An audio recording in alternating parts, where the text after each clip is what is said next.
Hi, I'm George Maestri, and today we're going to take a look at how to create a proper helix in SketchUp. Now, this is great for things such as threads and screws, for springs, as well as circular staircases. So let's take a look at how to do this.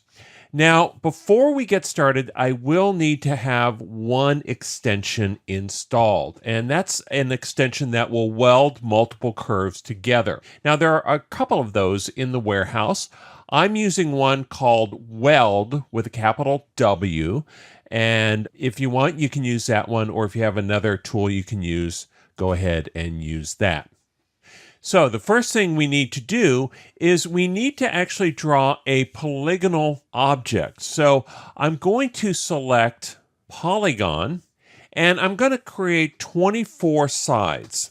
And then I'm just going to go ahead and just pull this out along the blue axis so that it's perpendicular to the blue axis.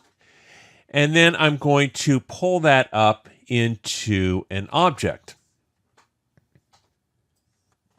Now I'm going to select this top face and go ahead and use the eraser tool to delete it. And I should get something like this, which is all these little spikes kind of coming up out of the ground.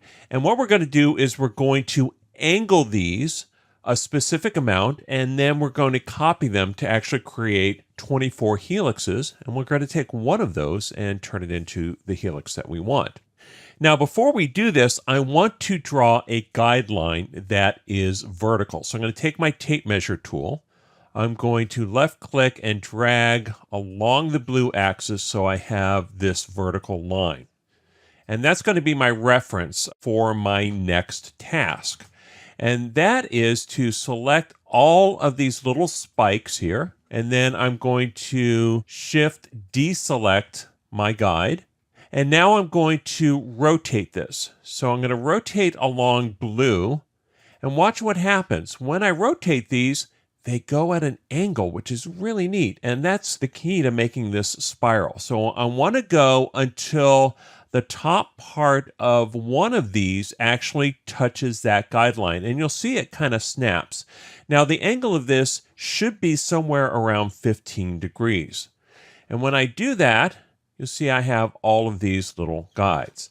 So now that I have these, I can get rid of this bottom part. So I'm going to go ahead and select this face and right click, go select bounding edges and hit delete.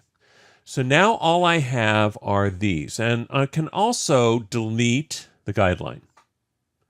So now that I have these, all I have to do is copy them. And so I'm going to select them all. We're going to go into our move tool.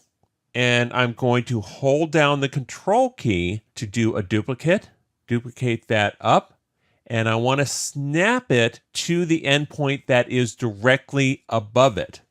Okay, and then once I have that, I can multiply this by a number. So I'm going to actually multiply this by 24. And that should give me a full circle. And look what we have. We have this kind of nice mesh shape, which is kind of cool. But all of these together are individual spirals. You can see how each one of these spirals around. And so all I need to do is select one of these, and I should have the helix that I want. So I'm going to go ahead and select this, right-click on it, and do Select All Connected. And that should select one complete spiral. And then if I use my Move tool, I can move that off to the side. And then I can use my Scale tool to squish it down along the blue axis. Right there. So once I squish it down, you can see I've got a nice little helix. So the rest of this is kind of just superfluous. I don't really need it. I'm going to go ahead and delete it. And then I'm going to move this back over to the origin. Now notice what happened here. I did 24 of those, but notice what we have here. We have a spiral that goes 360 plus one additional segment. And that's because I had 24 in my copy plus the original for 25. So I have one too many. So I'm just going to go ahead and delete that one. I'm going to go ahead and create a copy of this. So I'm going to select this, go into my Move tool, hold down the Control key, and move this up.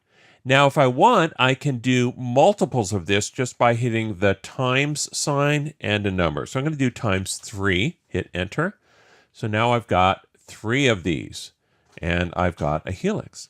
Now, if I want, I can select this. I can scale it if I want to make this more compact, almost like a spring, or I can extend it. But notice how this is a complete helix, so it has a constant ramp on all sides. If you were to do a helix by copying arcs, typically you'll get a flat spot in the middle. So this is a great way to do that. So now that I have this helix, I can turn it into geometry. But before I do that, I do need to connect it all together. Now, these are all still individual segments. So this is where that weld tool comes in. So I'm going to select all of these, go into extensions, and weld them. And once I do, I should be able to select it, and it's all one entity. So now that I have that, I can go ahead and say create a circle here.